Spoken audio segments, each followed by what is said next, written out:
China imposed sanctions on 5 of South Korean shipping companies' U.S. subsidiaries effective immediately. This comes as the U.S. also begins collecting steep fees from Chinese ships coming to the U.S. imposed under Section 301. All of this, the latest moves in the tit-for-tat trade war that sent stocks tumbling Friday and again today. I'm joined by Terry Haines, Pangaea Policy Founder, and Nazak Nakhtar, Wiley Rain LLP Chair, who served from 2018 to 2021 in the Department of Commerce as Assistant Secretary and Undersecretary. Thank you both for being here. Nazak, let's start with you. I'm curious what you make of this sort of reignition of these tensions that seemed to be set off by China imposing these new rare earth mineral export controls. What do you make of that, and what was behind both the move and sort of the timing of the move? Yeah, very good to be with you. I actually don't see this as a reignition. China last summer started imposing export restrictions on critical supply chains, critical minerals that we need for the production of semiconductors, other types of critical mineral materials. And over the time, it's been expanding its export controls. And remember, we had the Switzerland negotiations in 2025, the London negotiations that President Trump and his team had in 2025 in London to free up some of these exports. As China's export controls got bigger and bigger, that expanded to more and more critical minerals and some of the strategic materials we need. And China essentially never let up. It maintained its export controls despite these negotiations. We still weren't getting the feedstock we needed. So I don't see this at all as a Chinese reignition. I actually see this as a continuation of Chinese policies that, one, it instituted just about a year ago, and two, it has been expanding and really never letting up on. With respect to the timing, look, China, what it does, it prepares these measures. And whenever it sees the U.S. sort of taking an advantage, getting an advantage on the global scale, moving with respect to more restrictions on China, China needs to save face. That's very, very big for the Chinese government. Save face. So the U.S. makes a move, whether it's export controls, whether it's the Gaza peace deal, et cetera. China makes a counter move to show the world that China is here, and it is now dominated power, and it is now able to rival the United States. So, Terry, what does that imply for whether progress gets made between the two? Well, good morning, Julie. And I think that there won't be progress for a lot of months to come, certainly for the foreseeable future. It's frankly not in either country's interest to have any long-term progress. What you've got here is, picking up on the last point, is you've got the sum of a Trump-Gaza brokered peace that included an awful lot of help, interdependence with the major Gulf powers. You've got the U.S.-Argentina bailout. You've got Russia under a lot more pressure from oil to Ukraine attacks. All those things combined are net defeats to China's interests and to its client states' interests, Russia and Iran and the proxies specifically. So, they're not inclined to play nicely with the United States on trade and haven't been for the last 6 months. The markets have talked themselves into the idea that progress is being made, and it's in the United States' interest to continue to have an outstretched hand.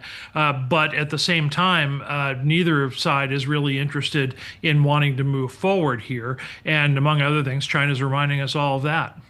I mean, it feels to me like the markets are less concerned with progress than they are about steps back, right? That kind of is the thing that set the market off, that we thought this stuff was at least happening in the background. There was no news. No news is good news. And then you get this post from the president. So, Nazak, where do we go from here? What does this all mean now for these negotiations? Yeah, I mean, that's the key question. I'm glad you posed that. It's two schools of thoughts. One, there's a camp in the administration in Washington, D.C. broadly that believes that negotiations are still possible, right? And there's another camp that said, look, no, look at what we've done. We've been trying to negotiate, and China actually hasn't moved an inch. And so, maybe China's ultimate end game is to not negotiate. And if that's the case, then the U.S. government really has to double down on looking at critical capabilities. China has export restrictions on battery materials and lithium-ion battery technologies, industrial diamonds that we need to make really everything. Shipping, as you just talked about, critical minerals, alloys. We know where China has a stranglehold over our supply chains. We've known for this for over 10 years.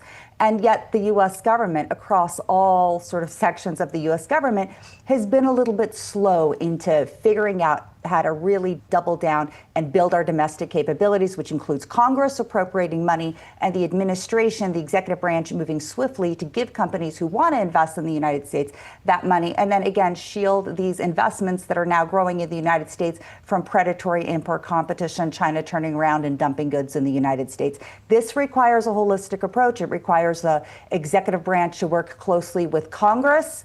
And even if we're able to negotiate our way out of this a blip, rest assured, this is China's card. This is the card that China will play over and over again to discipline the United States and the rest of the world. And this time we need to really get our act together and not be vulnerable.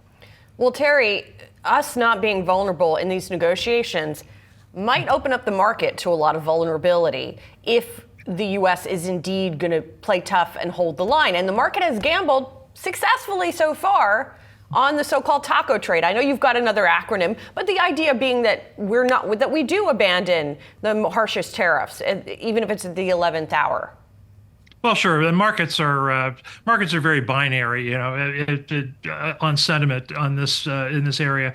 Either everything is more or less going along swimmingly, or there's the prospect of a crisis, and they swing back and forth. They've swung back and forth just in the last 24 hours or so. Yeah, I suggested, I think the taco thing is dumb, because if you suggest 100% and you get 30%, it's, oh, well, he chickened out. Well, he got 30% and applied it. And you haven't paid attention. My acronym was more like BUSAFE. Both usually step away from escalation, and that is part of what's going on here.